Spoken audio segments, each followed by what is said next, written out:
Welcome to the Terrible Podcast with your hosts from SteelersDepot.com, where you can find all your latest and greatest Steelers news. It's Dave Bryan and Alex Kozora, always lit, talking Steelers. And now, here's Dave and Alex.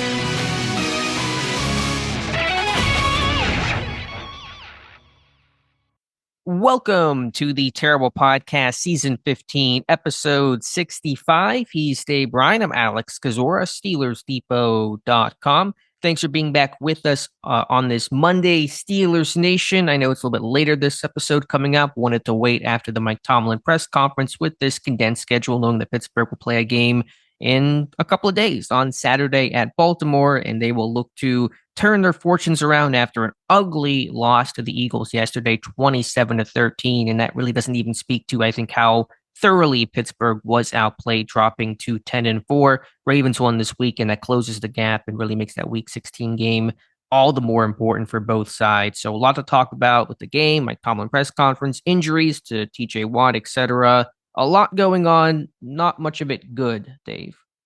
Boom, despair and agony on me. Oh, yeah, Lord. Look, this one's going to be a lot easier to go through, I think, overall, especially on the offensive side of football when they technically are down for running 41 offensive plays. The stats of the weird gave you a lot of fodder.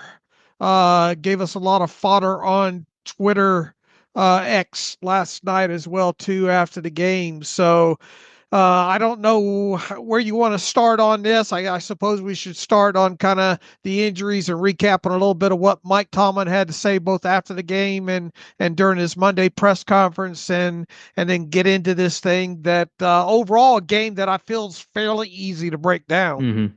And really much of what we talked about going into this one played out on Sunday in Philadelphia. Let's start with injuries. The big one, or at least in terms of most notable names, T.J. Watt suffering an ankle sprain late in Sunday's loss, did not finish out the game, but the initial prognosis seems to be good. Mike Tomlin post-game Sunday calling it what he believed to be a low ankle sprain. That seems to be the confirmation as he spoke to the media on Monday. Tomlin said that he saw Watt walking around, quote, rather comfortably, end quote, and seemed optimistic. Actually, in fact, he said he was optimistic that Watt would play this weekend against Baltimore, just tougher on that short week, having one fewer day than usual. Two other players injured whose statuses are up in the air. Mike Tomlin leaving the door ajar, as he said, for all these players I'm about to mention. Justin Fields hurt on his one rushing attempt, abdomen injury, took a hard hit on a slide. Dante Jackson did not finish with a back injury. And then the three who did not play in this game due to prior injuries, Larry Ogunjobi with his groin, Deshaun Elliott, his hamstring, and of course, George Pickens with his hamstring. Their status up in the air, not ruled out. Tomlin will let practice and participation, all those good things, be the team's guide. So I'm pretty confident, Dave, that Watt is going to play. The others I'm less sure of. We'll revisit on Wednesday and Friday and go from there. Yeah, that's where I come out on this. The fact that late in the press conference, he says he is optimistic about where Watt is right now based on the other five players that he mentioned, three of which obviously missed the game and were inactive. The two others, Jackson and Fields, obviously injured in game. The one that I feel like I got the best read on was Watt, but in the same breath, I have said that before, and that guy was in pain. Look, you worry the way he went down. Is it Achilles? Is it, I think Dr. Choi or whatever his name is, the Twitter doc threw out there metatarsal or whatnot. Just goes to show you try to play Twitter doctor. Even the doctors that try to play Twitter doctor on this thing kind of jump to conclusions. Our own Dr. Mel has a post up first thing this morning, and at least and Watt himself said rolled the ankle, X-rays negative right after the game. So I think there's that optimism there. But I that's about as best you're going to get me to guess on it as we sit right now. We'll just have to see how this thing plays out. And this is a big game against the Ravens. If you win this one, you can secure the division and essentially probably the third seed, I would assume, depending on how other things play out. So we'll see how the rest of the week goes practice-wise and what the final injury report on, would it be Thursday? I Yes, guess, yeah. Thursday. And then obviously see if any moves are made on Friday. We'll try to be as optimistic as possible for the start of this episode. I don't want to bury the lead despite the loss. Hey, the Pittsburgh Steelers are in the playoffs. They clinched their playoff spot. They backed into it, not by winning, of course, but because the Miami Dolphins lost, and so did the Indianapolis Colts. Pittsburgh has now officially clinched a playoff spot. Where they'll be seated and who they'll play and all those things obviously completely unknown. The next 3 games will dictate that, but Pittsburgh is in the postseason. Yeah, it's one of those true. Other than that, how'd you enjoy the play, Mrs. Lincoln? Look, went into yesterday knowing what the scenarios were, and had they beaten or tied Philadelphia, they would have been in, and if they lost, then you had to get the Dolphins or the Colts to both either tie or lose, and that came to fruition that way. So you walk in backwards into the door, if you will, but it is nice not to have to write out all these different playoff clinching scenarios for the final 3 weeks of the season. And but we're going to do that with seeding, though. We're going to have they can get the 3 seed and the 6 seed and the blah, blah, blah. But they're in the tournament. So, and they're in the tournament in week 15, and now you work on trying to get this, this team really needs to have a home playoff game to start off things. And even though the first and the second seed are not totally out of the question, still at this point, it seems unlikely. But I think the job right now is, hey, win the division. Get that number 3 seed, and as banged up as you are, boy, how quickly things change, right? What a couple of shows ago we were talking about how what great health this team seems to be in. It just goes to show you how quickly things can change. But we'll see how all that comes out in the wash here over the course of the next several days. Earliest Pittsburgh has clinched since, I believe, 2020. And you're right. I'd much rather take this approach to making the postseason as opposed to last year, where I am way too invested in the Titans-Jaguars game in week 18. So point taken on that. But yeah, Pittsburgh, once the beacon of a very healthy team. The Eagles are really now that beacon of good health. Pittsburgh dealing with injuries, not Detroit Lions level of injuries, thankfully, knock on wood, but several injuries all the same, and really just could not give you a good guess at the status of guys like Elliott and Ogunjobi and, George Pickens being the big one. I'm still a little pessimistic on Pickens. It's just my gut feeling, my personal opinion, but we'll just have to wait and see. Again, these short weeks really make things tough. You got 6 days to Baltimore, then 4 days to Kansas City, the game after. Makes things really difficult. And then the whole attrition component, at some point, and we'll probably talk about this as the week goes on as well, too. Remember, this is a defense that played. Yep. How many snaps did you have to chart for this defense? 80?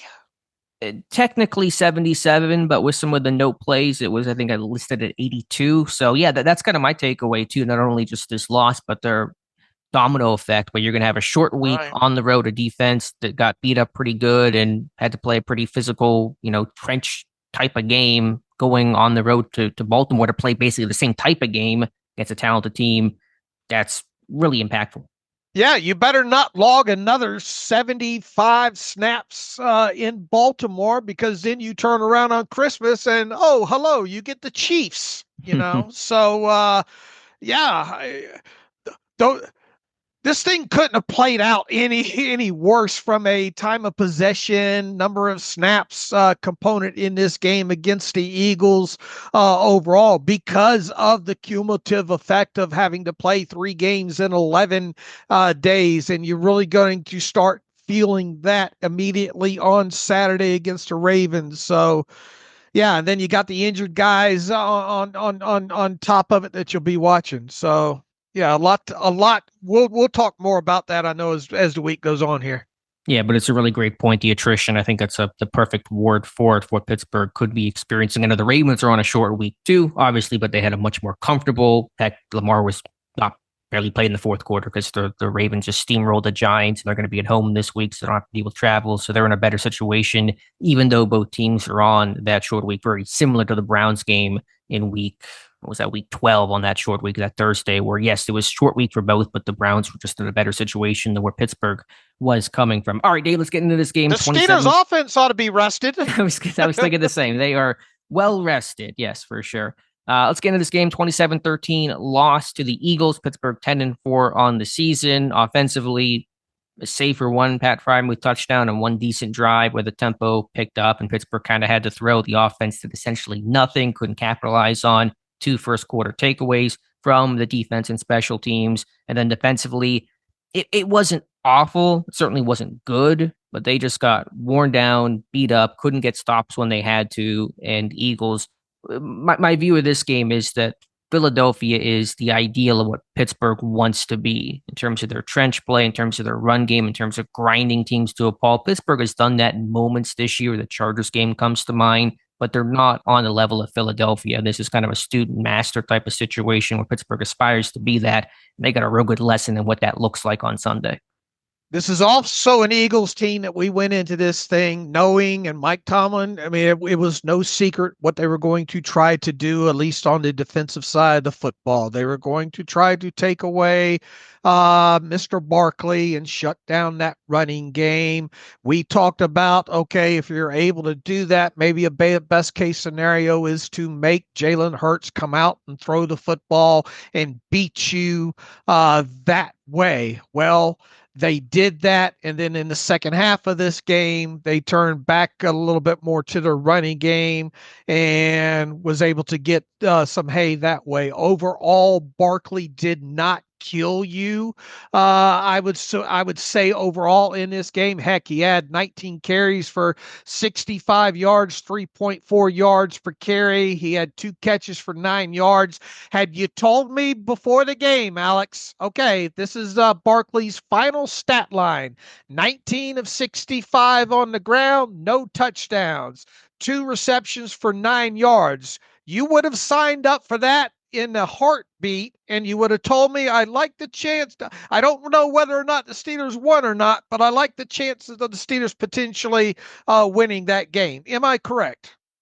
You are correct, but I'd use your phrase of, and now you know the rest of the story about the impact that A.J. Brown and Devonta Smith had. So we knew that stopping Barkley, or I should say minimizing Barkley, was goal number one. It was the paramount mission, but that was certainly not the only thing that you had to do to win this game.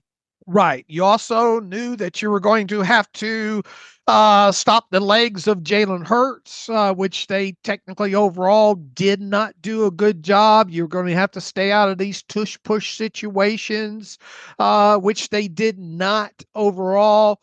Gainwell had 7 carries for 20 yards. I mean, overall, their running game, I mean, yeah, they rushed for 131 yards, but how many carry? It was 42 carries. It was like 3.5 yards a pop. Right. So, I guess technically they did that. Props to the Eagles. They came out and said, we know what you're going to do, and we're going to do what we want to do through the air because we know what you were going to try to do on the ground. They came out. They did a tremendous job, particularly in empty situations, of spreading the Steelers out. And I think they had something like 9 or 11 dropbacks in those situations, and they succeeded. I think 119 or 120 yards or something passing out of empty situations. The Steelers had no answer for that. They did a good job on overall on first and second downs.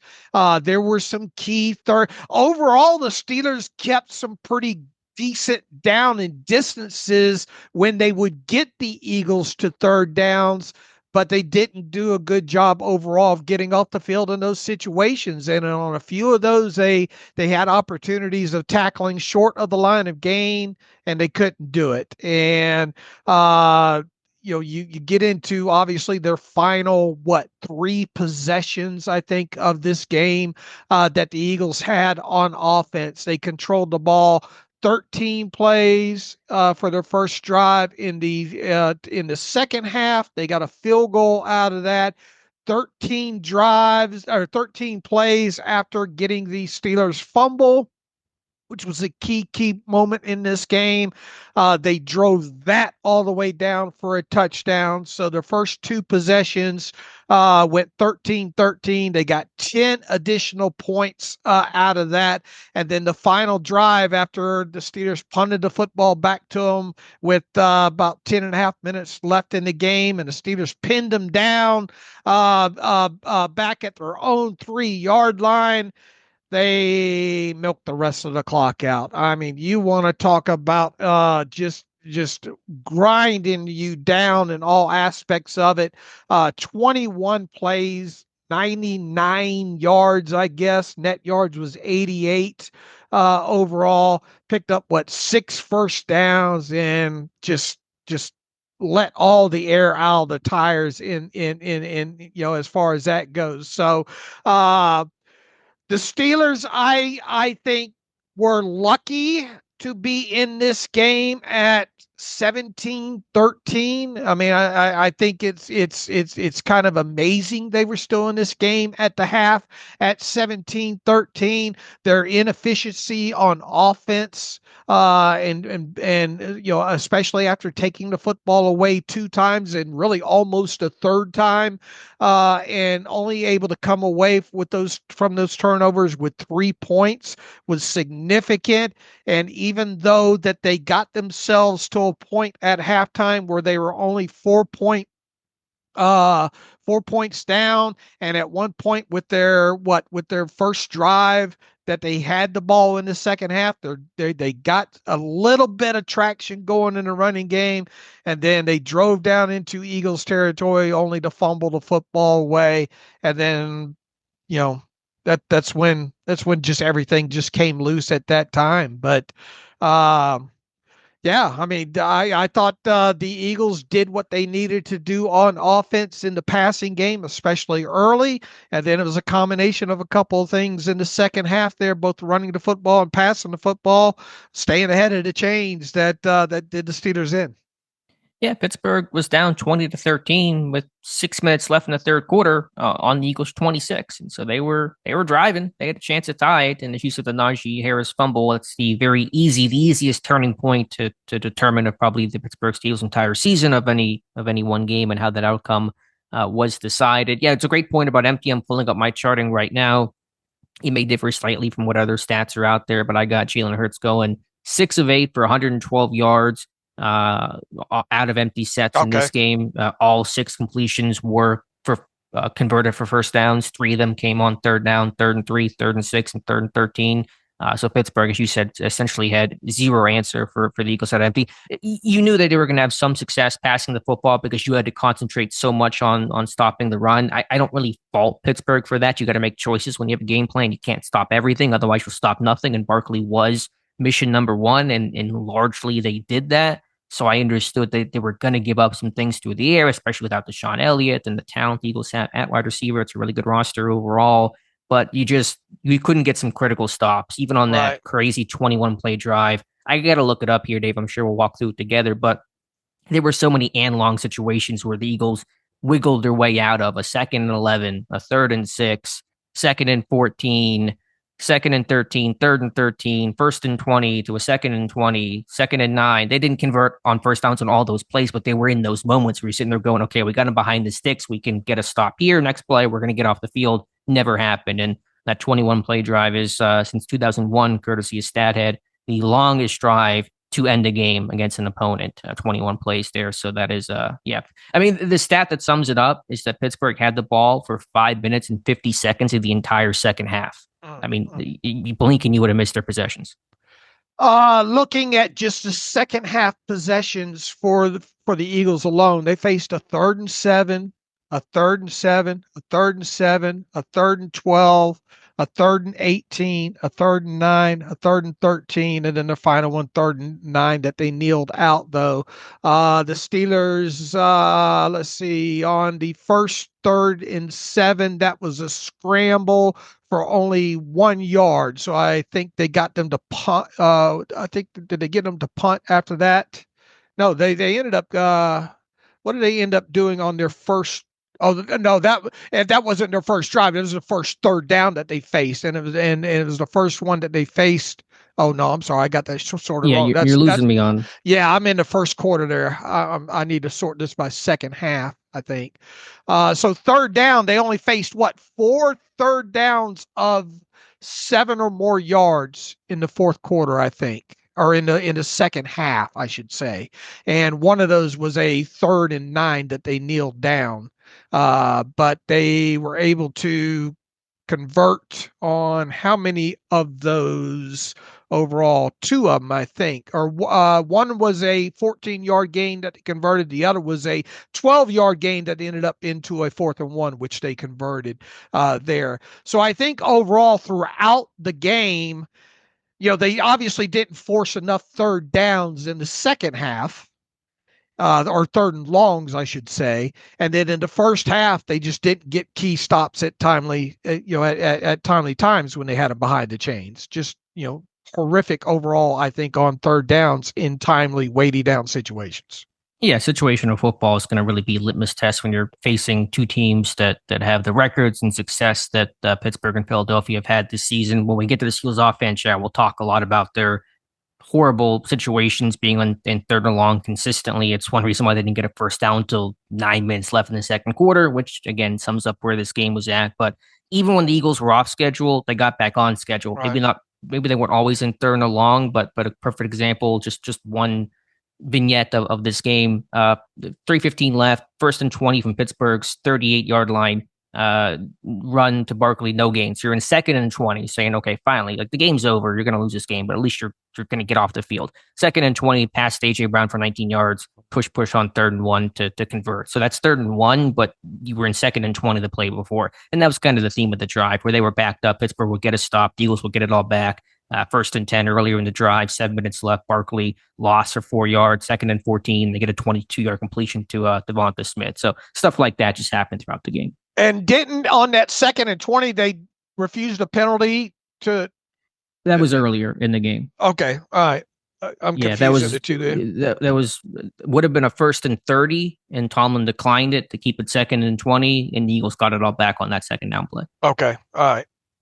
So again, just couldn't get those stops in some situations. It felt almost a little Colts game like where Pittsburgh just could not get stops in some of those and long situations. Maybe less so in 3rd and long in this game than that Colts game, but similar stuff where it's 2nd and long and forever, and Pittsburgh just could not be able to stand up. And so that's one reason why time of possession was so tilted in the Eagles' favor. The defense couldn't get some stops, and the offense did them no favors by just not being able to convert themselves, not possess the football, and put the defense back out there. I mean, once Tomlin punted on that controversial decision with 10:30 left to play, you're putting a tired defense back out on the field, and they looked every bit of it on that final 21-play drive. And they rolled through all types of coverages in this one. Cover 3, cover 1, quarter, half. You talking about Pittsburgh's defense? Yeah. Okay. They rolled through several different coverages in this. I thought the Eagles did a good job of. I didn't think the Steelers did as well hiding what they were doing. I mean, look, when you're empty too, you all your cards are usually out on the table in that situation, and I think that's why they did such a good job on out of empty situations there. And they rolled through the Rolodex of kind of what they wanted, did on. In coverage, but the tackle, especially underneath, they could not tackle up underneath, getting juked out of some tackles in some situations. Jackson early in the game by Gainwell, just got walked right past. Jalen Hurts goes up the middle when the Red Seas parted, and took a while to get him down on the ground. A couple of things out on the edge they could have done a better job of tackling on. Just way too many yards after first contact in this one overall. And I thought Hurts was just magnificent magnificent. The back shoulder throw to who was that? Brown on Porter. I mean, that's how you going to defend that one. There were players tripping each other in the secondary. I think you had one of Queen and Cam Sutton tangling feet. Luckily, that ball went a different direction. It probably could have went a different direction for a bigger chunk had he held on to it. Jalen Hurts, even though his time to throw was still, I think, 3-point-something seconds, a lot of the plays where he made hay on, he made quick decisions on and got the football out of his hands on. What did we talk about too? The Steelers probably going to get some sacks in this game, but probably not enough significant ones of them. And they did. T.J. Watt had what, 2? Alex Highsmith had 1, and you wouldn't even know it. I don't think there was another opportunity where, man, T.J. Watt came so close to getting the football out of Jalen Hurts. And heck, even the turnover that they did have that TJ Watt punched out, they had 10 guys on the freaking field there. Pittsburgh did, to be clear. Yes. Yeah, Pittsburgh had 10 guys on the field on that play. Alex Highsmith came on, started to go off. There was some indecision. I think they knew at the snap of the football they didn't have 10 on the field. TJ Watt made a great play, went over there, and Hurts was trying to stay in bounds and punch the football out in that situation there. Looked to be some a few breakdowns on some underneath crossing routes that they let go, wide open underneath. I think Hurts connected on one of them. They didn't have any answers on defense at all. And even when like we summed up, when they had them behind the chains in either second or third down situations, they could not get off the field at all. And the attrition wore in those final couple of drives, and that's why they only had to possess the ball 3 times. I think the Eagles did in the second half, and the Steelers only possessed it 2 times. Felt like playing one of the service academies, like an army or something like that, where they're just killing you on the ground, just death by 1,000 paper cuts in this game. The Eagles were 10-17 on third down, Pittsburgh 3-10. That's a pretty stark difference that helps really shape the outcome of this game. They had 8 explosive plays in this game as well too. I think let's see how many was. No, I'm sorry. No, 8 explosive plays in this game, and 2 of them came in the fourth quarter. One on a 2nd and 14, another on in the fourth quarter, 3rd and 6. And the Steelers only had 2 explosive plays. Technically, one of them came obviously on the flea flicker to Calvin Austin. I loved the timing of that, and it felt like it was something that was going to jumpstart you, and really technically did jumpstart, I guess, the offense at the time there. And the other explosive play they had was midway through the second quarter on the one snap that Justin Fields came in. Call it whatever you want to. It was an 8-yard gain, but 15 yards for roughness tacked onto it. So not technically an explosive play. But when you get Alex, they had no answers on offense to be able to really push the football down the field. And then, you're going 3 and out on your first 5 drives technically overall. Mike Tomlin sure paid a lot more emphasis today on starting early, didn't he? Or at least not going 3 and outs. And, one of the 5 keys that I wrote, it was a Captain Obvious thing, but it really felt like the Steelers were going to have to win the time of possession on this somewhere around the 33, 34 minute mark on their side, just for the sheer fact to keep the Eagles offense off the field. Well, they obviously didn't come anywhere close to that. 20 something minutes. I mean, we joked last night that we'll be able to fit the offensive all 22 reel on a TikTok video. Just because you just against teams like that, you got to be able to possess the football, and they could never get any rhythm going because of the 3 and outs and all. The one drive really that they started to get some traction on there in the second half, they ended up fumbling football away down in the Eagles' end. Yeah, Pittsburgh fewest time of possession or least time of possession. I think Ross had the stat. What did he say? 2003 or so, somewhere around there. Been at least 20 years since Pittsburgh's possessed the ball so little. Ran only 41 plays in this game, the fewest in a game since 1991. It was a loss to the Seattle Seahawks. 163 yards in this game, their fewest in a game since 2011. That Titans 2010. game. 2010. That was AB first touchdown there. Pittsburgh won that game in crazy fashion, 19-11.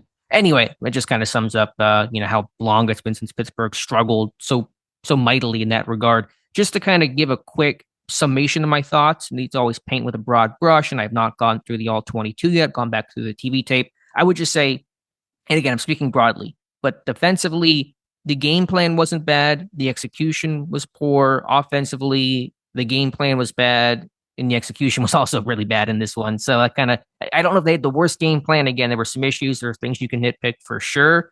Pittsburgh defensively, but they did minimize Barkley. Granted, Barkley missed some time with that. I don't know if it was a hip injury, whatever that was on that tackle that Minka had near the goal line. But even when he got in there, it was not a ton of success. He had one breakout run. That was it. You minimized the big run ability overall, I think, pretty well. And you knew, again, that would come at a cost in the pass game. I thought Pittsburgh had some good answers. Pittsburgh offensively, though, had zero answers and zero execution. Offensively, scheme-wise, we talked about how, and I wrote about this in the keys as well, too, as much as everybody hates the toss and things of that nature, I elongated that out in my keys, though, talking about, look, you just got to attack the edges, as best as possible and try to make your hay that way.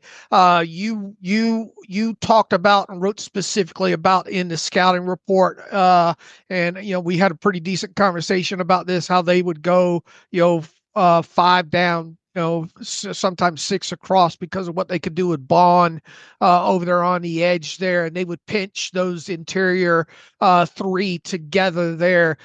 They have shown throughout the season that they're such a hard unit to run on between the guards. I mean, those guys are monsters. I mean, they got a lot invested in that. Those guys are monsters up there, and they're hard to run on for a reason. So what do the Steelers do? They come out in heavy packages, put a fullback back there and say, oh, yeah, we heard the stories, but we got to find out for ourselves. And on a couple, like there's one toss early to Jaylen Warren where it's a good play call, and Broderick Jones misses a block, and you miss one block in that situation, and you take something that could go from 4 for possibly an explosive run, if not longer, to just a very minimal gain. So even when they were in heavy and not spreading them out and trying to attack the edges that way via either RP, do we even see any really RPO screens, or do we even see, even running back screens in this one? No. Just nothing. They just, for the most part, said, here's our heavy. We're going to try to run a couple of tosses out of this, some inside zone, some duo, and we think that we can get ahead of the chains and make our hay that way. And it just was very, very poor game plan, and especially after the first couple of drives, they should have spread this damn thing out. And they should have tried to maybe pass early on earlier downs, or try to hit the edges with some runs that way out of 11. I'm not nearly as upset about the toss plays as 99% of the fan base is. I'm not either. I even suggested them. Yeah, we talked about that. I'm not. It's just you got to pick your personnel groupings and your formations, and right. When you're going to use that stuff. Right. They use those toss plays because they knew they couldn't just run the ball up the middle, like on true duo runs. And I don't think they did much of that, to their very tiny, tiny credit. But the issue was, and I talked about it, was you can't do it out of those heavy packages. You can't bring, bees to honey and pack it in tight and be in 12 personnel or I form with Hayward or Pruitt lined up as the fullback and expect to have success, because the Eagles are going to respond. They're going to be in their 5 down front, their 6 down front, and they're going to just stuff the run. And yes, I'm sure Arthur Smith and Pat Meyer can sit there and say, well, if we just got this block, we would have had success. That's how you can explain any failed run play, essentially. But you can't count on every single guy getting their block perfectly in those moments, given the talent the Eagles have up front. So the issue to me was not about the toss play. It was about being in a sardine can. You were not going to be able to win this one in a phone booth. You had to spread things out, lighten the box, keep them in their 4 down front instead. And you would have had potentially more success that way. Pittsburgh just stubbornly stayed in their heavy personnel. They stayed who they are, and they didn't change their personality, which is just so weird because against the Bengals a couple weeks ago, against those 5 down fronts, Russ was consistently checking out of them. They threw out of them. They only ran on it one time after seeing those 5 down fronts like 6 times in that game. It was a goal line run. So they just showed proof of concept of let's not run into a brick wall. And I gave Smith a ton of praise for it. It was a great plan. And they just refused to do it against the Eagles. And I don't know if that was because there were fewer checks being on the road and harder to communicate, or they just needed to assert their will or I don't know. But that was the frustrating part to me because we talked about it. And after the game, all I'm hearing is the players talk about, yeah, they're in their 5 down front. They stopped the run really well. It's like, yeah, if I know it, just random dude on internet, how do they not know that? And how do they not even adjust if they tried and fail early? They really never did. And that is infuriating. And then on the other side of football, you see the Eagles say, "Well, we know that they're going to try to stop Saquon, so we're going to spread you out, and we're going to throw. We think we can throw on you that way, until things loosen up enough where we can get our running game going a little bit more." And right. They were out coached easily on both sides of the football. I mean, it's like you'd like to say, instead of chess and checkers, it was chess and Connect Four. It was a child's game, really on both sides as far as schematics and as far as preparation and adjustment goes. And then look, whatever adjustments you may have tried to make on the offensive side of the football at halftime, which overall, really, you got a trick play, a couple of passes to Calvin Austin, and then you started to get your running game going with a couple of nice runs. I think one by Warren, one to Najee, and then you go up to the line, you can the play. Everybody says, "What's the can?" And Russell Wilson tells the whole world that it's a crack.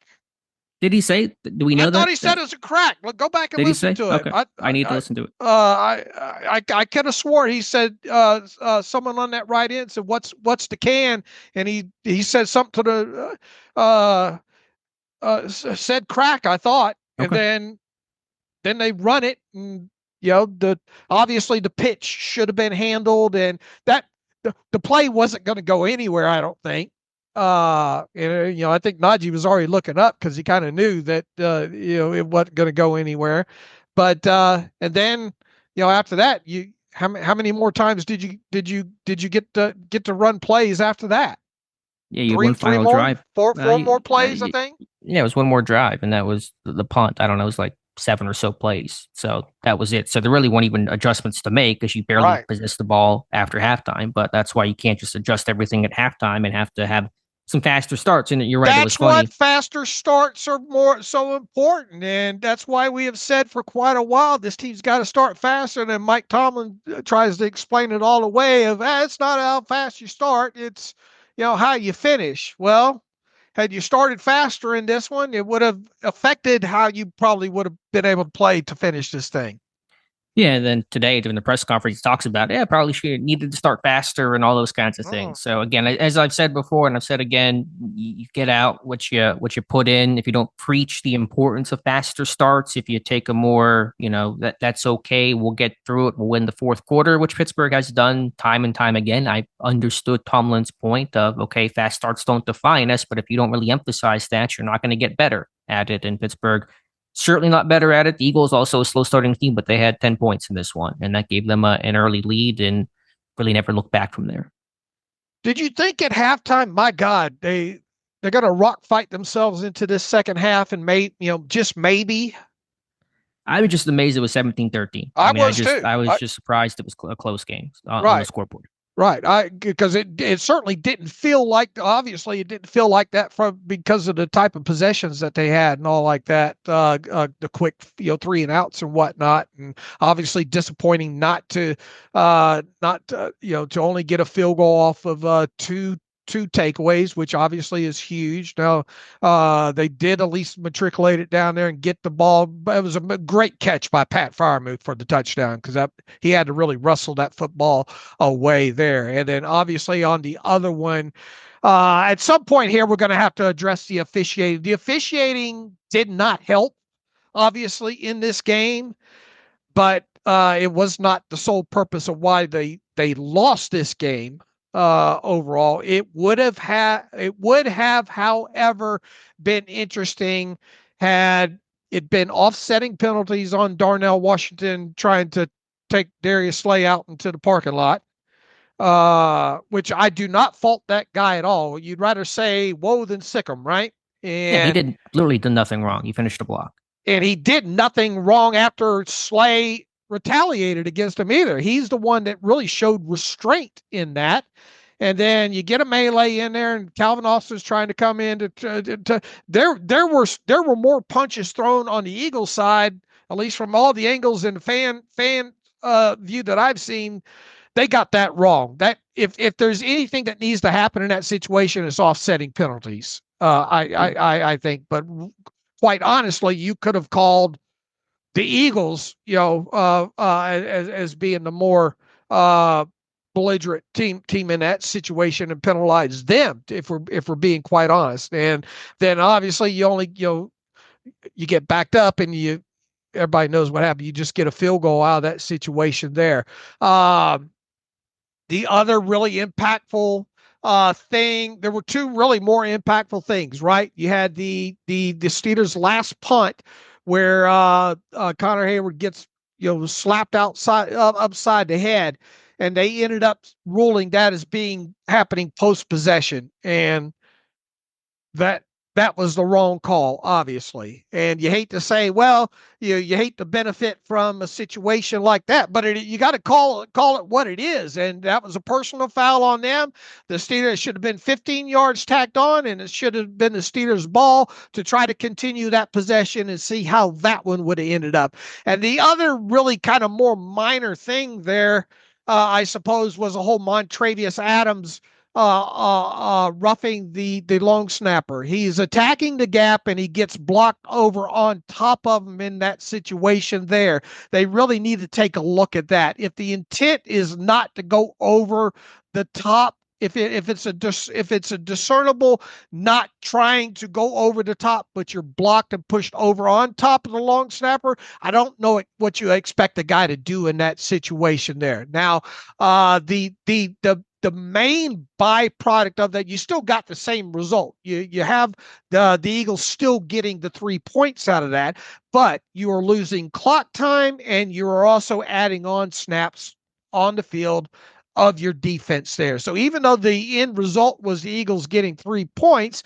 it still impacted the game because they're holding on to time of possession, and your guys are on the field for several more plays on top of it. So did those calls decide the outcome of the game? It's obviously hard to say. I still think the Steelers lose that game. I think the time of possession, though, it would have been interesting to see what happened, especially had they extended the drive on the punt, would they have been able to do something there, yada yada. But the officiating in every facet of this went against the Steelers. But as Mike Tomlin said on Monday, it's magnified by, if you play better, those things are less magnified, as opposed to you playing poorly there. But it goes without saying that there were calls that definitely went against the Steelers in this. There were, no question about that. I think the most egregious one was just the non-offsetting penalties on that end zone skirmish. Right. It was humorous to read the pool report from head referee Alan Eck after, who said, yeah, we looked at it, and New York looked at it on their video, and there were no punches thrown by the Eagles. Darius Slay's taking a right hook to Darnell Washington. As a fan that posted video, like clear as day, and I don't know exactly what else happened after that, but obviously just an untrue, inaccurate statement.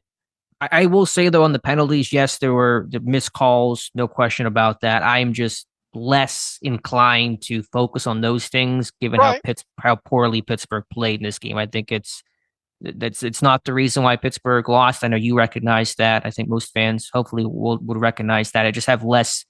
I don't know if it's sympathy is the right word. I just have less interest in debating ref decisions when Pittsburgh played objectively poor. Right, but we would not be doing our job, I don't think, if we did not highlight it and at least come to the agreement that the calls were egregiously against the Steelers in this game. I mean, I will say on the Hayward one, I don't think the Steelers come away with the W, but I still think it was going to probably be a lopsided game overall. But I mean, those calls went against the Steelers, I think. Yeah, no, they did. I'll take some heat for these two. I think the non-offsetting was terrible. There's no question about that. I thought the Carter one on Hayward, I think yes, it was the wrong call, but that is such a bang bang thing in the moment where I can understand how that one goes the other way. Because I mean, it's happening right as Waitman is punting the football. The ball's basically on his foot. And the on Travis Adams one, I just know and recognize that the NFL has given a lot of protections to long snappers, and so when Adams gets, the long snappers on his back and Adams is right on top of him, I know those things are going to get called. They really tried to be careful about that. So, I don't. That one again, I know people will be upset about the call there going against Pittsburgh. I'm less so than probably others are. And again, I just go back to, yes, there were some bad calls, but it did not even come to the level of Pittsburgh's bad play. Well, the thing about the punt, though, too, is we were all left to believe going into the commercial timeout that it was Pittsburgh's ball. I thought so too. So what changed there? That if essentially you're saying that the initial ruling was 15 more yards, and you're retaining possession. Something, okay, if you want to say it's bang, bang, it was bang, bang enough that their original ruling seemed to be that it was... Was it that, do we know for a fact the ruling was Pittsburgh ball? Because all they said was first down. I never got clarity. I just thought it was Pittsburgh's ball because the defense was coming off the field. I don't know if there was actual clear communication. There might have been, but did the refs ever say it's Pittsburgh's ball? I thought he said first down. He said first down, but is it first down for the Eagles, as in the penalties assessed post punt, and the Eagles get back, or first down for Pittsburgh? I'll have to go back and because you're off to all of us. I tell you, I wasn't the only one that thought that the Steelers were retaining possession there. I agree, and you're right. The ref said first down, but he didn't say who had possession. I'll have to go back and look at it. I can't. Under oath, I can't swear. Yeah. So I just say that to say that I don't know if the call changed or if it just wasn't communicated clearly who had the football, and the call never changed. And then they eventually had more clarity once they went to commercial break. It's hard to really know what happened. Again, I get the point, missed call, but I just know that one is super, super close. Like the one where Darius Slay's punching Darnell Washington should not even be a discussion. Right. It's clear as day. And I'm sure there were other things that happened in the skirmish after that rose to the level of personal fouls on both sides. So again, missed calls, 100% get it. I'm just generally not one to talk a lot about the refs in general, and especially in a game where Pittsburgh was just as bad as they were. Sure, I'm not either. But when it's when I feel it's as egregious, one-sided, look, people have listened. People are probably surprised that I'm taking a little bit more issue of, because if you've listened to this show over the years, we usually don't spend a lot of time on that aspect of it. But they, look, Mike Tomlin even admit, in so many words said today that calls went against us in this game. But in the same vein, those are magnified by how poorly you're playing. And he's right.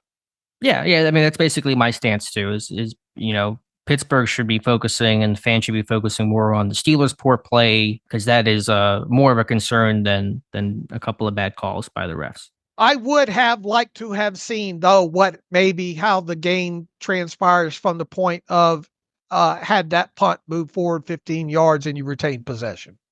Yeah, I mean, obviously the game's going to change because that was when the Eagles, they ran out the clock from there. I mean, they took the ball and Pittsburgh never got it back. So what happens? Who's to say? Totally get that. But again, I just recognize that Pittsburgh's offense was as bad as it's been. When was the last time you saw this offense play this poorly? It's got to be its worst showing of the season, right? Oh, of the season, absolutely. Now, we've seen schematics and execution, and albeit not to the level of the total yards that we saw. But I mean, how many 3-and-outs did we see during the Matt Canada time? That, I mean, we've seen some bad offensive football. Yeah, I mean, was this worse though than the Browns game on Thursday night? I would say yes. I would say this Oh offensive yeah, yeah. performance was I mean, worse. I mean, you start off with that many 3-and-outs, and then you only. I mean, the fact that you only had possession of the football twice in the second half. I mean, there's not a lot to. It's very easy to get through this game on a TV copy. Quite honestly, because of all that, because of how you in your head you had already memorized how the last drive that the Eagles had went. Within that, but yeah, I mean, it was futility, most definitely. They could the only, I mean, their traction in the running game came in that brief drive in the second half after the trick play where they stacked a couple of nice runs together. And look, Russell Wilson was your leading rusher in this one. I thought Russ did a good job with his legs on a couple of those, scrambling for a first down, and then didn't he convert another one with his legs? Yeah, sneak. It was a sneak. Sneak as well too there. The fact that Russell Wilson's your leading rusher in the game, and really one of the only other times to get excited about running the football was Justin Fields going for, what did I say? He went for 9 yards or 8 yards, and then you get 15 yards tacked on top of it. The fact that that's the highlight of your running game right there is it. And we wondered, what's this offense going to look like if they have to go into. Now, look, they obviously did not have George Pickens for that last game, but they were able to piecemeal enough stuff together and spread the football around against a lot less quality defense in the Browns. And they weren't, you just saw the impact of not having George Pickens in this game. However, had they still tried to had the same offensive attack as they did against the Eagles, even with George Pickens in the game, they weren't going to make hay that way. Now, would they have been able to stretch the football down the field a little bit more? Perhaps. I mean, Russell Wilson only attempted just a couple of throws down the field. One was early to Van Jefferson, which obviously wasn't close. The one in the lower red zone area there that just sailed past everybody down the middle of the field. Those were basically, I think, his two longest throws of the game. And you think about the other, I mean, I can go through my head and name off the incompletions. He had 3 of them batted down. He had one was a throwaway. One of them was to Pat Freiermuth that got reviewed and taken away. One was to Scotty Miller on the other side that thought was a catch that was incomplete. One down the middle of the field to Jefferson, and one down the middle of the field that was to nobody. And I think that was them. Wasn't it? Those were your incompletions. Sounds right. And the sad part, you could probably do the same to Jalen Hurts, who only had 7 incompletions the entire game, but for different reasons, for more successful reasons than what Pittsburgh's offense had. So, yeah, I forget where we kind of left off on that point, but just to give my final summation of the refs, yes, bad calls, not disputing those things at all. I'm just less inclined to, again, talk about it because of the performance, and also just because, like, there isn't a whole lot more that can be said about a bad call. It's a bad call. There's nothing I can do about that, nothing the team can do about that. Hopefully they won't have Allen X referee crew again. They probably won't. This is the second time they've had him this season. There just isn't a whole lot else to really be said about that. There's so much to talk about in terms of the game itself and the players and the scheme and the game plan, all those kinds of things that are bigger, potential longer term issues. How do you get the Ravens game right, and all those kinds of things that are more relevant and more attainable and more changeable for Pittsburgh than a couple of ref decisions. And so that's why I'm a little less inclined to talk about it. They were not ready offensively for sure, from a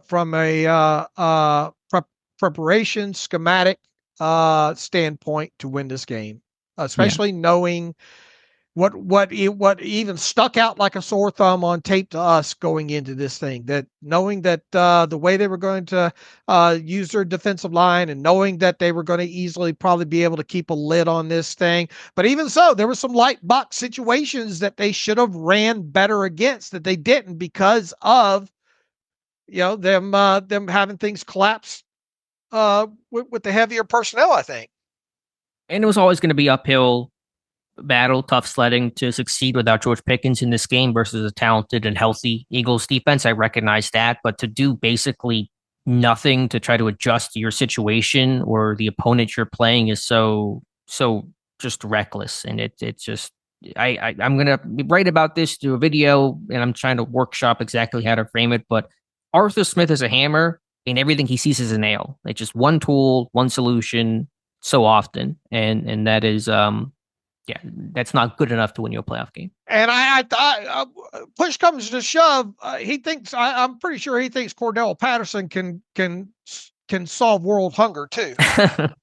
Yeah, it was funny to see Patterson get some of those snaps in the second half. I know they rotate those guys. That has been a knock on Smith in Atlanta about some of the rotation and not kind of sticking with your guys. But again, there weren't a lot of snaps to even evaluate. Right. And all that. Maybe the plan was, okay, Patterson this series and then Warren next series. Never got to that next series because they only had 2 second half possessions. But yeah, I don't know why Patterson is getting as involved as he is. Yep. I've kind of bounced around here.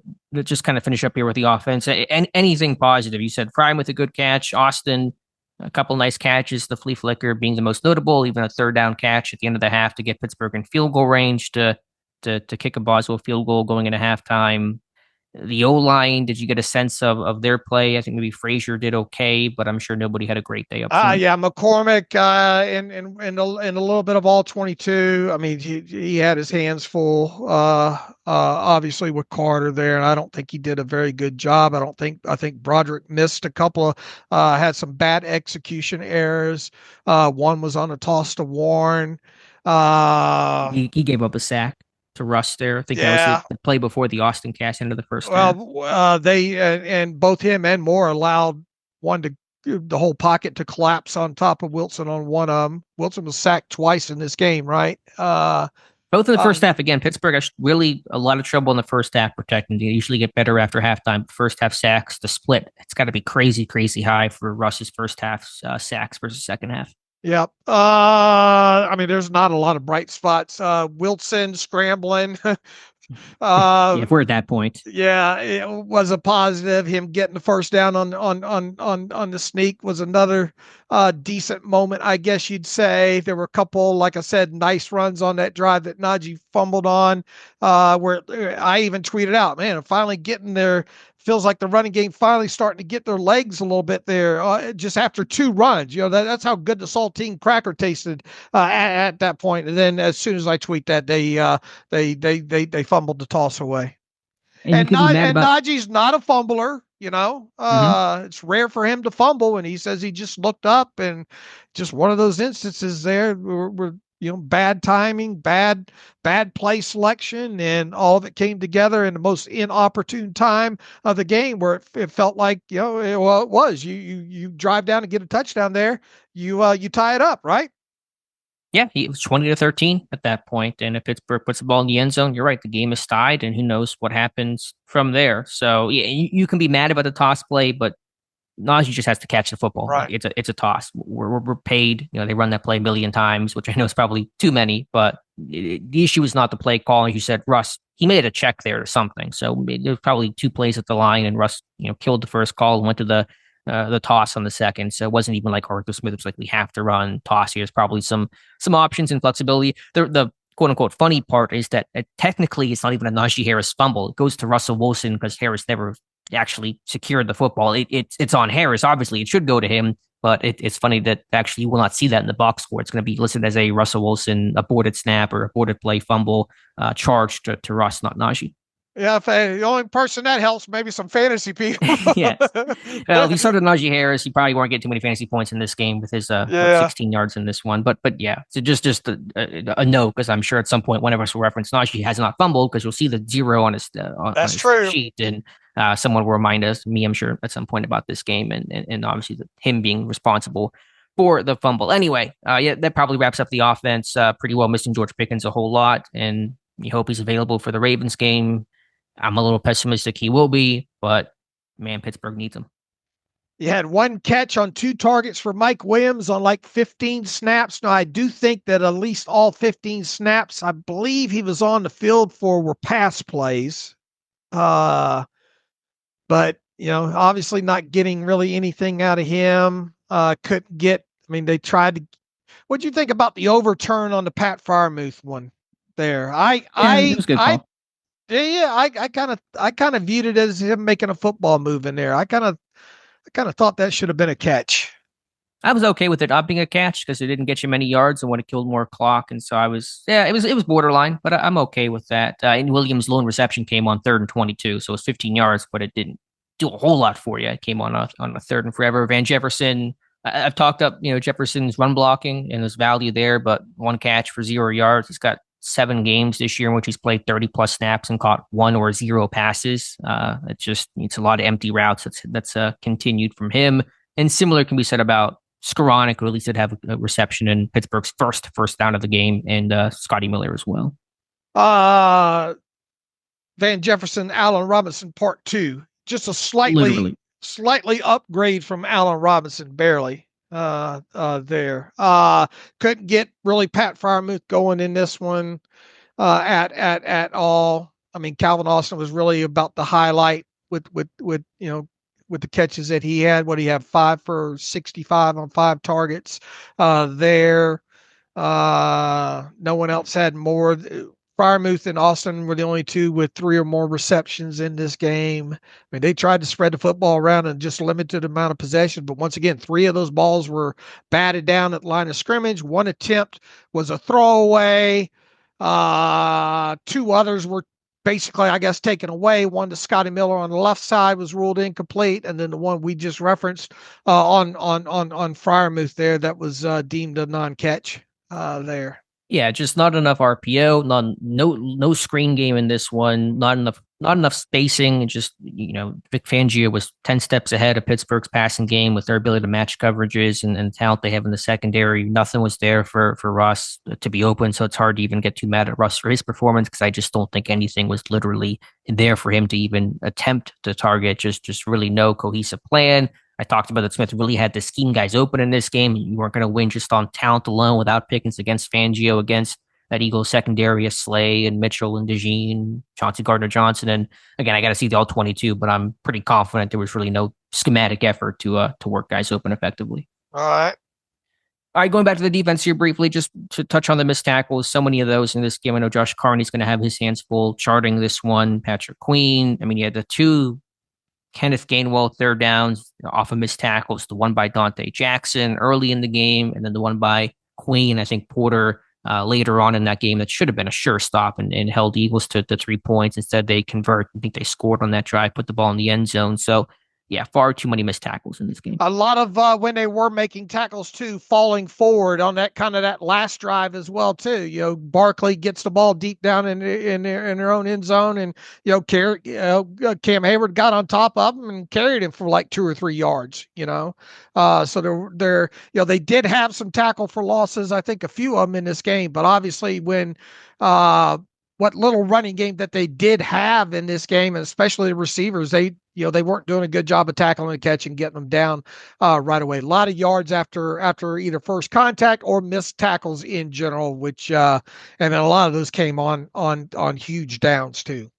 Yeah, they did well in the booth, I thought, overall, but out in space, there were a lot of missed tackles. And again, the Gainwell ones, the Hurts quarterback draw, Casey missed one, that goes for 23. Some of the open field stuff on Barkley. Tackling receivers was pretty decent overall, but obviously, Brown and Smith had excellent performances. I thought Pittsburgh was in decent spots, but because they were more on islands and just because Brown and Smith are talented and what Pittsburgh had to throw at it, I thought what kind of summed that up well was, who was that? The Smith touchdown on that rub route in the red zone on the goal line. Pittsburgh, they passed it off well. I thought Pierre played it well. Just a good ball, good catch. Just one of those things where Pittsburgh was outmatched. Yeah, you try to banjo and pass that off the best as you can, and still not good enough. Yeah. I thought it was, like I said, I thought there were some decent defensive answers, but just execution and Eagles just were simply the better team on that side of the ball. Yep. Let's see what else there is. TJ Watt, good game for him. 2 sacks, forced fumble. First quarter, first half production, excellent. I know the one was for 0 yards, and Highsmith's sack was kind of Hurts. It was a stunt, and Hurts kind of ran into his own guy. But Watt's still impactful against the sack that he had, the second one for a loss on that near forced fumble to beat the chip and beat a future Hall of Fame right tackle in Lane Johnson. Super impressive. So I wasn't sure if Watt was going to really compete for the sack lead this year. He's kind of been lagging behind a little bit by his lofty standards. He's only I think a sack or so behind right now. So got a chance to do it again. Yeah, and I thought he was going to have almost another one in that game as well too. I think it was the play that he flushed Hurts out, and Hurts just kind of tossed that thing over to the side to the back on that one, I think. But Watt was close to another one in that situation as well too. Yeah, he's got 11.5 for the season. Hendrickson of the Bengals still the league leader at 12.5. Daniel Hunter with 12. Nick Benito's having a fantastic season in Denver, has 11.5. Myles Garrett sitting at 11. What else? Mika Fitzpatrick. I probably should have put him on my losers list. I considered it, and I erased his name for some reason midway through the game as I was typing it up, and probably should have been on there. Just not making plays in coverage. Not even about the lack of interceptions, but you think about I think it was a touchdown to Devonta Smith I just referenced, or Minka blitzed, and it's like this jog. And I know he's probably A, trying to contain, and B, trying to maybe play for the bat and expecting the ball to come out quick. But you got to run through that, man. You got to put pressure on Jalen Hurts there, and he just never really tried to run through it, and Hurts is able to throw that touchdown pass. And what about the pop pass, too? He's just, he's kind of in no man's land in that one, too. I'll have to go back and look at that one. I imagine the run action probably got him to come downhill because he was trying to quick trigger on the goal line. That's how we had that one tackle that knocked Barkley out for a little bit, but probably an issue there. But I think that other touchdown, that slant was more egregious. Okay. All right. Cameron, when Steen was in there, because they had lost Landon Dickerson in there, and Steen was Cam Hayward was getting his money's worth within there, but it still wasn't enough. Yeah, I thought Hayward had some good snaps in this one, as you said, really bullied Steen with power, but only so much one guy can do. Right. Any other thoughts here? I'm trying to. They had some defensive wrinkles. I should not apologize, but not correct. I'm trying to find the right word here. I had said on Friday that I thought Eric Rowe was going to get elevated. I was pretty confident in that, and I probably should have paid more attention to not hearing more buzz about him getting elevated throughout the week. They did not obviously do that. They did not make any elevations other than they activated Montravius Adams from injured reserve. He played in this game, obviously, and Calvin Anderson was the corresponding move. He popped up with a groin injury on Friday, was limited, and now he's on IR, will not come back in this regular season, probably not for the rest of the season in general. So they ended up going with just Minka and really Casey as the other safety, and they had Minka play in the box a fair amount in this game, which I get. I don't hate that decision for one game type of thing, given that Casey's not going to be a box guy and Minka's capable of doing that, and just knowing that you had to stop the run. So I just want to mention that because I was talking about Rowe a lot, and obviously that did not come to pass. And the reason the inactives, at least on my end, were so easy to predict come time to do so is because of them not doing anything with any elevations. Adams went from IR to the 53. Anderson, who propped up, like you said, on Friday, went to IR. They only had 8 offensive linemen, so they had to dress all 8 of those. So really the question then becomes, were they going to dress the extra defensive linemen or what we deem normal and Dean Lowry, or were they going to leave Corey Trice Jr. Inactive again? So you had to think with the onus being on stopping Barkley and not wanting to go through with the game with four defensive linemen, because not having Ogunjobi, it made sense for them to have. I know a lot of people are upset about Corey Trice Jr. being inactive, but the math was the math. They had to have 5 inactives for this game, and if you did not make Corey Trice Jr. inactive, who were you going to make inactive? So to me, it was pretty cut and dry overall there. Shout out to Mark Robinson for forcing the turnover on the punt. Yeah, great. I thought special teams came out thumping. I mean, from literally the first kickoff where Jalen Warren had a big collision with Sidney Brown. I hope Brown's okay. I don't know his status post-game. He walked off, and so that's good. But on some of the punt coverage, I thought Pittsburgh brought a lot of energy, made the splash play there. And I knew that was going to be needed in a game like this. You had to gain an edge on special teams. I thought Pittsburgh, Waitman was not great as a punter, right. Had one nice hold. but I thought that play was impactful and really required in that game. Again, unfortunately, Pittsburgh 3 points off the 2 takeaways. They did not lose this game because of their special teams. Right. And Boz, 2 more field goals. The turnover there, just not good complementary football in terms of you get to turnover, turn that into points. Pittsburgh did not do that in this game. All right, what about the surrender index and the decision to punt with damn near around 11 minutes left in the game, down what they were down at the time? Are you fine with it? Did you like Mike Tomlin's response to that on Monday? I don't know if I love the response talking about that we had to go max protect there. If we were going to go for it, you don't have to go max protect there. Just scheme some stuff up and trust your blockers. The Eagles don't blitz a ton. Do you have that little faith in your offensive line? I really didn't spend a lot of time considering it, to be honest, because that was the Hayward Carter penalty, and I was so wrapped up in I thought Pittsburgh got the ball back for that commercial break, and so I was just like, okay, didn't go for it, but Pittsburgh has the ball. It all kind of works out. And then after that, I just kind of left it. I don't hate it as much as others. 4th and 7 is 4th and 7. So I understand the thought process there. Obviously, hindsight's 2020. My concern was, and I said that in real time, about how tired his defense was going to be back out there. I don't know. I mean, I'm not gonna destroy Tomlin for it, probably like others will. But I obviously understand people that wish he would have gone for it. Well, after the dust had settled and you found out who was going to get the ball after that penalty, and it's down on the, where was it, at the 4 or the 6, or where was it? Tomlin's probably high-fiving himself at that situation. All right, I got him pinned deep. It's classic Tomlin. I trust my defense to put him out there to get a key stop late in the game. In other words, i.e., I trust T.J. Watt's going. I trust T.J. Watt. I'm going to punt this away because I have T.J. Watt, and I think he can make one more play. Isn't that basically the philosophy? Just the defense, and the defense in general was the better unit of the two in this game. So who are you going to lean on to make a play more? I understand the thought about doing that for the defense. I wish he would have went for it there, though. I got to admit, I would have went for it there. Were you feeling that in the moment? I'm just curious. Where you're like, man, he should be going for it as they were lining up the punt. Okay, yes, that's fair. I get that. 4th and 7.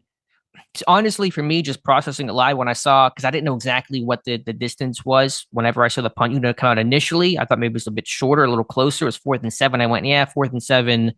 That's really kind of pushing it. So again, I know many will disagree. I'm sure some were yelling at me about me giving maybe Tomlin a pass here, but I didn't viscerally feel as angry at that call as other things in this game.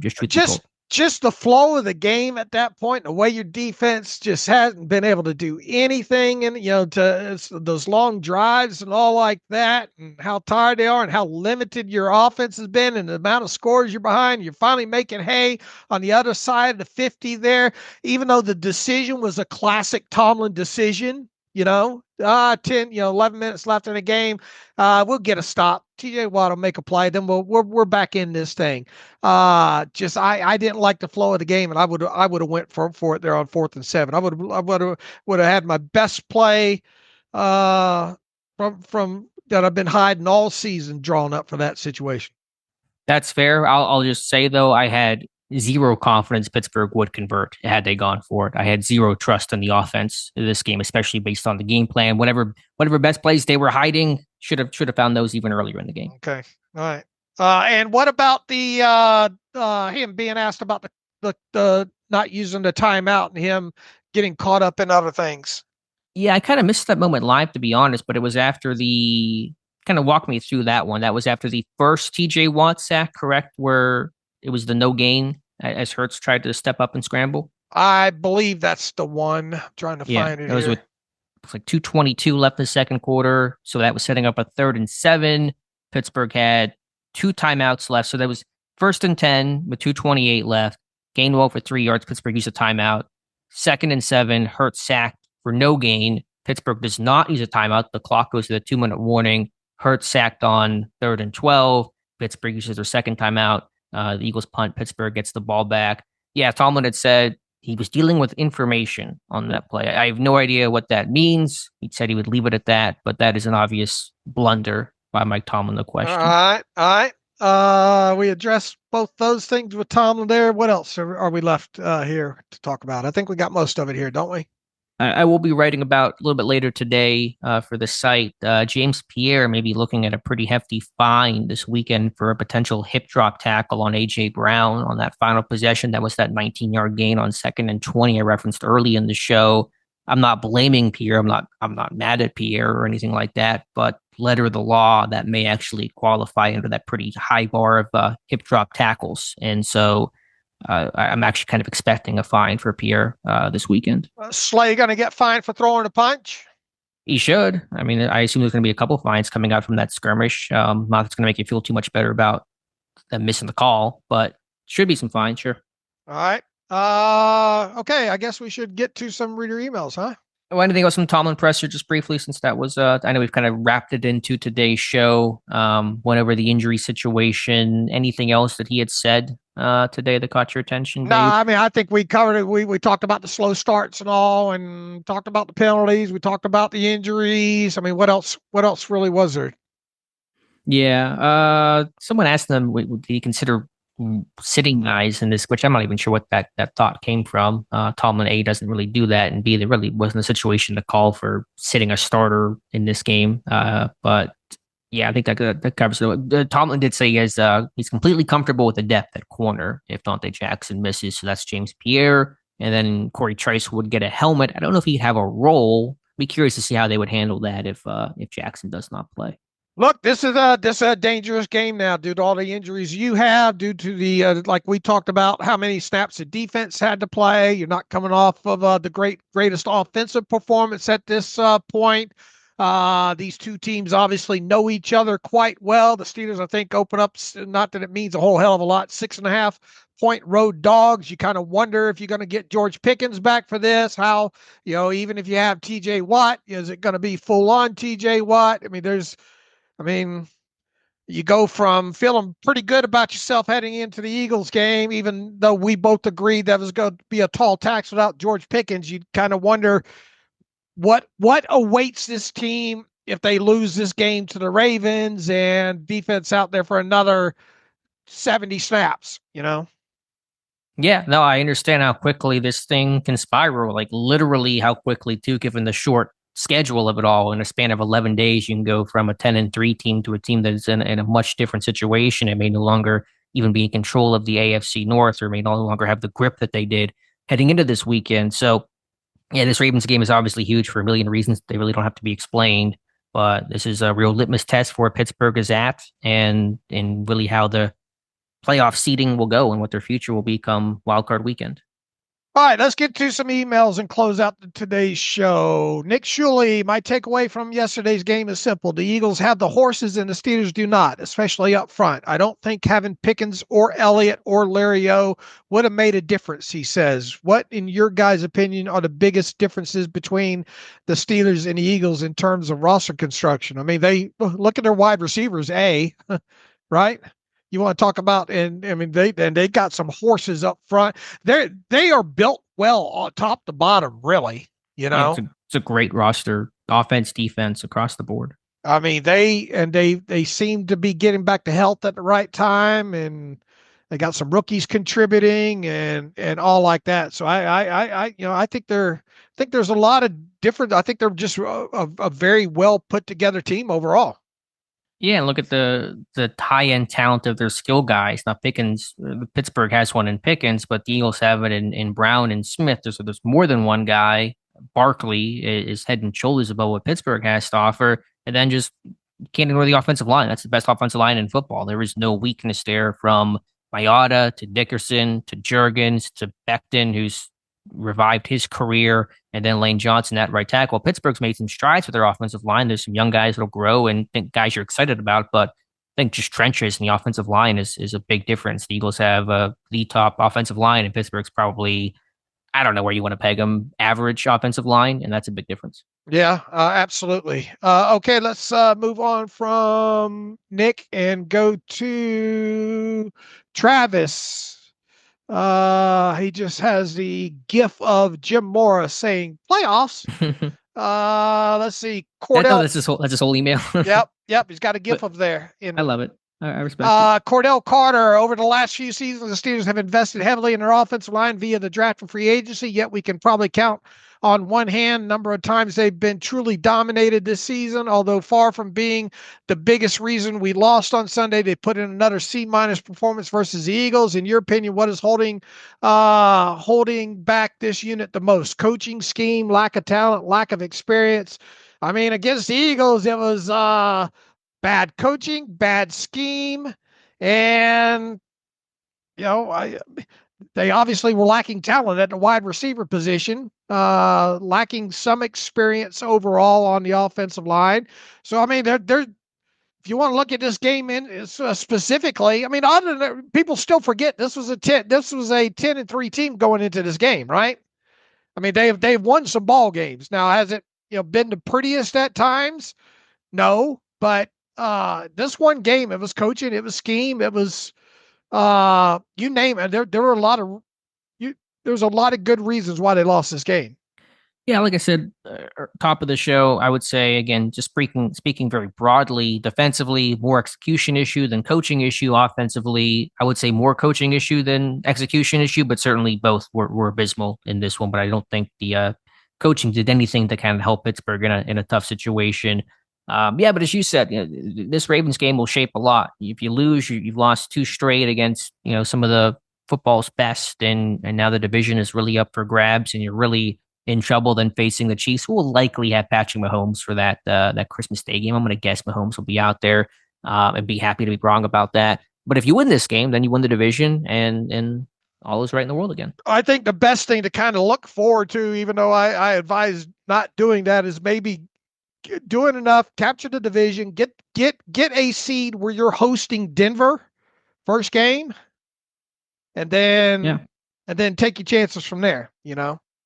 Yeah, just win the division. You're hosting, and who knows who you're facing from there, but that's where you want to be. All right. Raphael says, just watch the Eagles have almost 40 minutes time of possession and have no idea why Tomlin punted. Just felt like the team continues to look terrible on offense. What are your thoughts on the fourth down call? Second question, Mike Williams, are you guys seeing him open? He was only on the field for 15 plays, and I think two of those did two sacks come on those plays that Mike Williams was on the field for? I don't remember specifically. I just don't get two targets the entire game without Pickens playing. Just wondering what the tape is telling you on his limit. It's not, I tell you, they weren't doing a good job of scheming anybody open, period. That's for starters. And once again, Mike Williams only played 15 snaps. He got targeted on two of them. I think a couple others I think at least one other was a sack that he was in on. I mean, there's not a lot to look at there. Yeah, I would say one thing when you use plays alone in a game like this, it's hard to judge when you run only 41. So I lean on percentage of plays. He did technically play his highest percentage of the season as a Steeler at 35% of the plays. He's not used in a lot of the run blocking situations, and I'm okay with that. That's when Jefferson gets out there, Skoranek gets out there. Scotty Miller gets out there, which I'm less okay with, but I just know that Williams is not used in some of those heavier packages. He's used more 11 personnel, and you just look at the lack of second half plays, especially when Pittsburgh was playing from behind, where you would be in 11 personnel. Williams would likely be playing more. You didn't possess the ball in those situations. So those are my reasons. Whether people like him or not, or agree with them or not, probably not. I'm sure they don't, but I'm going to get a lot of hate mail in this episode. I'm pretty sure. I'm not going to check the comments on YouTube on this one, definitely, but I'm less upset about Williams' lack of playtime in this one. All right. Ryan Roberts, guys treated Eagles game on Sunday as a job, not a career. Coaches included. 0 stops in the second half by the highest paid defense in the NFL. Second half, Philly offense, 13 plays, 52 yards, field goal, 13. He's rolling through all these. 22 plays, 88 yards, kneel down, completely dominated. He writes in capital letters. I guess one strategy to handle 3 games in 11 days, take the first game off. The problem is that the defense didn't take, even though, well, play-wise and what they gave up, you could probably say they did, but they had to be out there for damn near 80 plays. And so it's one thing to say take the first game off, but they still had to be out there, So, and that's one thing I worry about going into this game is how much you wore down your defense in this first of 3 games in 11 games. And what happens, will we see signs of that in this second game? And God forbid they have to be out there for 65 or 70 snaps against the Ravens tackling Derrick Henry late in this game. What is that going to do for the game against the Chiefs on a Christmas on a short week against a guy like Isaiah Pacheco that runs like he hates the earth? And tackling Mahomes and dealing with the speed they have of Worthy, and they may have Hollywood Brown back by then, and Travis Kelce always seems to make a play. So yeah, it's a real domino effect, and that is an even shorter week for the Christmas day. You go from one less day for this Ravens game, but you're the road team, and then you have 4 days, even though you're their home team for the Chiefs game. And then how do you prepare for Mahomes in 4 days? That's just tough to do, to try to have the answers to the test against a guy that is dominated you. And I know the Chiefs are not what they've been, and he's hurt, but I'm still just going to always assume that Mahomes is going to be amazing against Pittsburgh. That's the way it's played out so far. And if he's not, then again, fantastic. So yeah, I think it's almost as concerning as anything else from this game is knowing that you have to now come off this game and try to find a way to get ready for this Ravens matchup, which is so crucial, despite having a dinged up TJ Watt, even though we both think he'll play. And you have to find a way to dig deep and bring it to this one, because it's going to be another physical fight. That first game was so emotionally charged, and you got to get up and be the same team in this one. Otherwise, you're not going to win this game. All right, we'll end it with this. The Ravens are cutting or waiving Deontay Johnson. Hey. So his suspension ended, and yeah, looks like it's just coming out right now. So no surprise. Did not expect him to play another down. He saw Pittsburgh once. He will not see them twice. Right. And now I'm sure we'll get a lot of more questions about, do the Steelers want to go back in on that? No. Like we did last week there. So that's just coming across right now. Okay. If you don't want to punch both of us in the face now, they're gonna like you. They're gonna like you a lot more than me. I don't know after this episode. I promise you about that. I'm just a very punchable in the face person, regardless. So, so you get punched for other unrelated reasons to comments in this game. Right. If you're not one of those people, if you have not jumped off the bridge yet, if you're not busy trying to get the bed sheets off the bed. Okay. All right. Let's end on that literal note.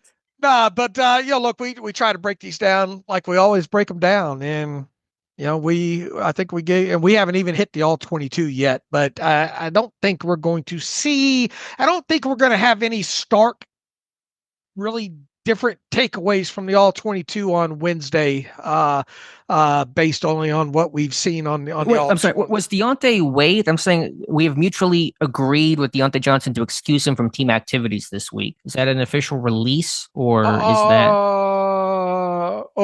Maybe it's not. Schefter, I think, might have had a tweet that was, Schefter says Ravens and Deontay Johnson part ways, but the actual statement, not that it matters a whole lot, but it is Ravens week. We mutually agree with Deontay to excuse him from team activities. I mean, obviously, he is not going to play for the Ravens ever again. He's not going to play in this game, but I guess technically it's yet to be an official release. This might be a Devondre Campbell situation of you don't got to go home, but you can't stay here kind of thing. Yeah. So, what do you do? Suspend him for the rest of the regular season? Well, I guess he's technically not suspended. There are some limitations on suspensions and those types of things. It might be. Didn't this happen with Carr, Derek Carr, a couple of years ago with the Raiders? Of just kind of go home and chill out for the rest of the season, kind of deal. I don't know. My apologies. I'm trying to read this on the fly. I think because Schefter said they parted ways, so that probably threw you off. They threw me off for sure. Okay, my bad. I apologize. All right. Anyway, sorry interruption. I just wanted to make sure we cleaned that. Anyway, they won't face Deontay Johnson this week. So in the meantime, you can follow me on Twitter /X at Steelers Depot. Follow Alex at Alex_Kozora. Follow the show at Terrible Podcast. Email the show, theterriblepodcast@gmail.com. If you like what we do and want to donate, SteelersDepot.com, hit the donate button. Also, if you like an ad-free version of the site, SteelersDepot.com, hit the ad-free button, follow the directions that way. We'll be back on Wednesday after A couple injury reports come out then, and all 22. I'm sure we'll have a lot more to talk about. We won't have a Mike Tomlin press conference to recap because we already did that. So until Wednesday, as always, thanks for listening to the Terrible Podcast with Dave and Alex.